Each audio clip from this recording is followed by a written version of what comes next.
اعوذ باللہ من الشیطان الرجیم بسم اللہ الرحمن الرحیم۔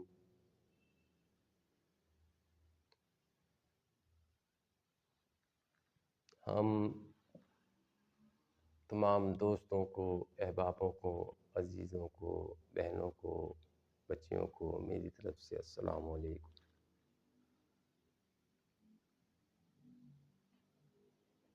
ہم نے پچھلی ویڈیو کے اندر جو بات کری تھی وہ کری تھی سورۃ تکاثروں کی۔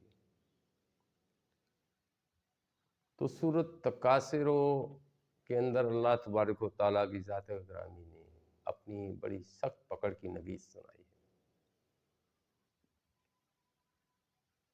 اللہ تبارک تعالیٰ نے فرمایا کہ دیکھو، مال کمانا غلط نہیں اگر جائز طریقے سے کمایا جائے۔ مال کی ہوس رکھنا غلط ہے، اس کی صحیح صرف کی طرف دھیان دینا چاہیے۔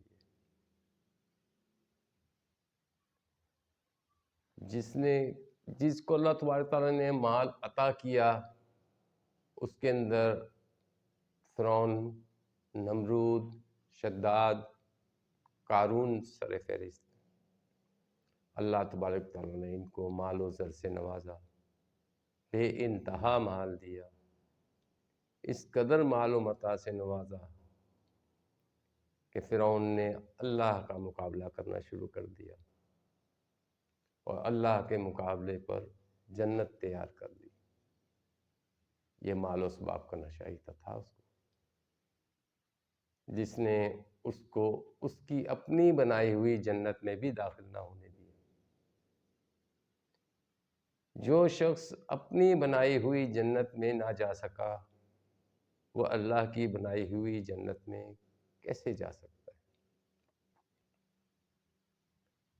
اسی طرح اللہ تبارک تعالیٰ نے قارون کا ذکر کیا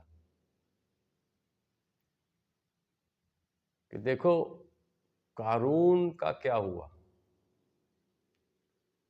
70 اونٹوں پر اس کے خزانے کی چابیاں جایا کرتی تھی، جہاں وہ جاتا تھا وہاں وہ چابیاں ساتھ لے کر جایا جاتا کرتا تھا۔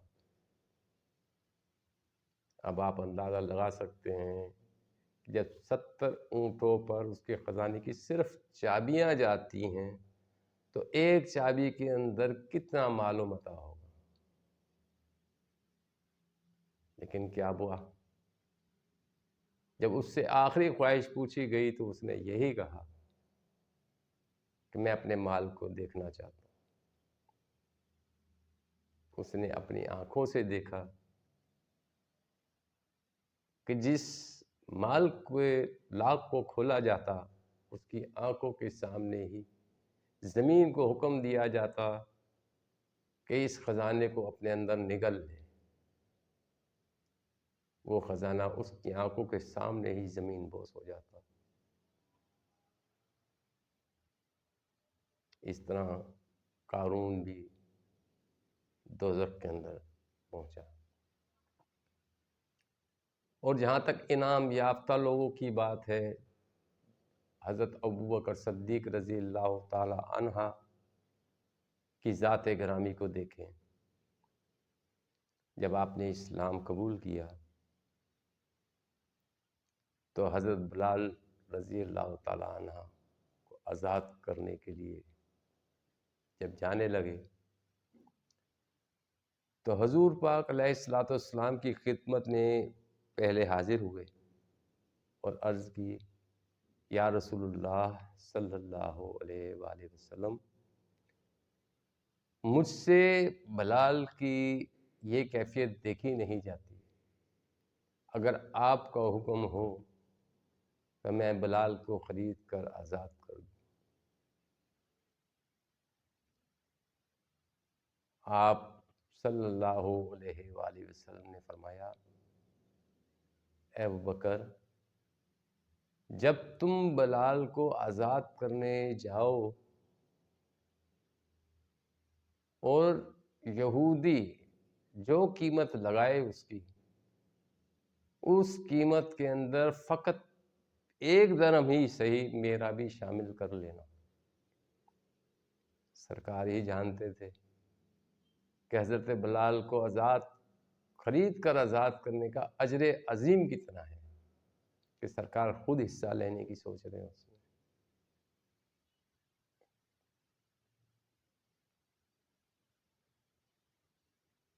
حضرت ابوبکر صدیق رضی اللہ تعالیٰ عنہ کی ذات بابرکات عرض کرتی ہیں، یا رسول اللہ صلی اللہ علیہ وآلہ وسلم، میری جان، میرا مال، میری عزت، میری آبرو، سب کچھ در حقیقت آپ ہی کا ہے، اور یہ بلال کو جہاں تک آزاد کرنے کی بات ہے تو وہ آزاد میں نہیں، آپ ہی کروا رہے ہیں۔ آپ علیہ السلام مسکرا دیے، آپ نے ٹھیک ہے ابوبکر جاؤ۔ حضرت ابوبکر صدیق رضی اللہ تعالیٰ عنہ جب یہودی کے پاس پہنچے، کیونکہ حضرت بلال رضی اللہ تعالیٰ عنہ کا آقا تھا، اسے جب حضرت بلال کو خریدنے کی بات کی تو وہ حضرت ابوبکر صدیق رضی اللہ تعالیٰ عنہ کا تمسخر اڑاتے ہوئے کہنے لگا،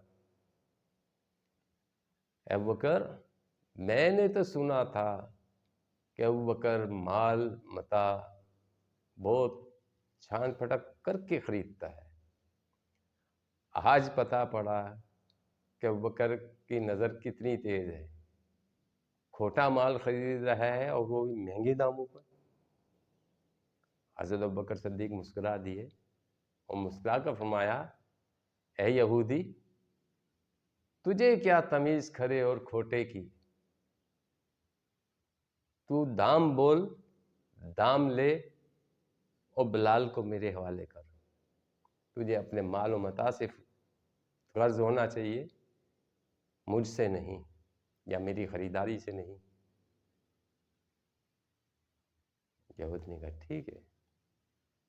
یہودی نے جو بھی پیسے تجویز کیے، حضرت ابوبکر صدیق رضی اللہ تعالیٰ نے 1 درہم بھی اوپر نیچے نہ کیا، کیونکہ آپ نکلے تھے اللہ کی راہ میں خرچ کرنے کے لیے۔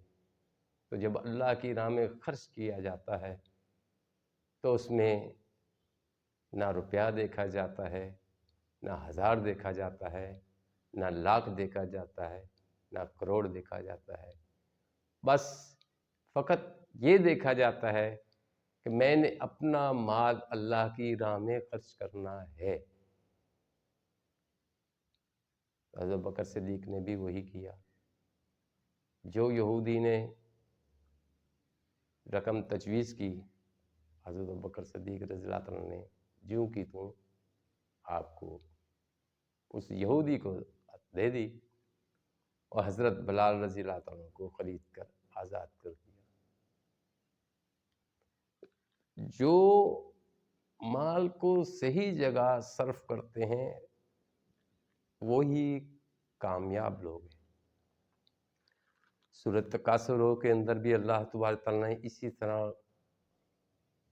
فرمایا ہے کہ دیکھو، اگر صرف مال کی زیادتی کی طلب کرو گے، وہ بھی اپنے نفس کے سہارے، اپنی خواہشات کے لیے، اپنے آرام دہ سکون کے لیے، تو یاد رکھو کہ ان قریب جنت تو دور کی بات، دوزخ کا دیکھنا دیکھو گے۔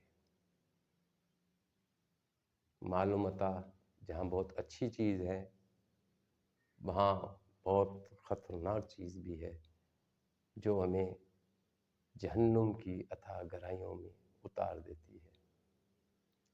یہی مال کی وجہ سے بندہ بے راہ روی کا شکار بھی ہو جاتا ہے، کوئی نشے میں پڑ جاتا ہے، کوئی زنا کے حالت میں پڑ جاتا ہے، کوئی عیاشی کے چکر میں پڑ جاتا ہے، یہاں تک کہ ہوتے ہوتے کبھی جانے میں یا انجانے میں یا جان بوجھ کر قتل و غارت گری تک ہو جاتی ہے۔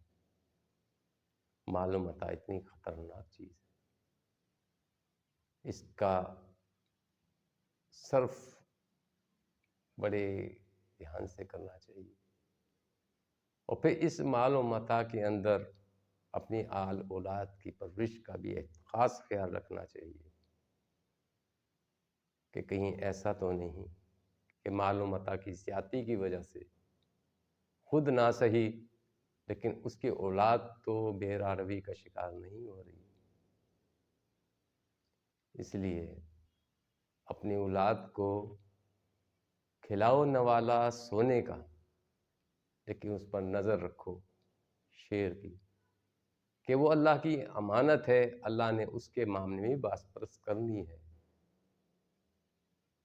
وہ اولاد نہیں، وہ اللہ کی امانت ہے۔ ان سب باتوں کو مد نظر رکھتے ہوئے اگر ہم مال و متاع کمائیں، حلال رزق کمائیں، چاہے جتنا مرضی کمائیں، اس کو رائے خدا میں دینے کا اہتمام بھی کریں۔ اور یہ اللہ تبارک تعالیٰ نے ہمیں صرف کا انداز بھی بتا دیا ہے کہ اس کو صرف کس طرح کرنا ہے۔ اللہ تبارک تعالیٰ سے دعا ہے کہ اللہ تعالیٰ مجھے، آپ کو، ہم سب کو صحیح شرعی قوانین کے تحت زندگی گزارنے کی توفیق عطا فرمائے، ہر قدم پر اپنی خاص رحمت سے نوازے۔ وما علینا الا البلاغ۔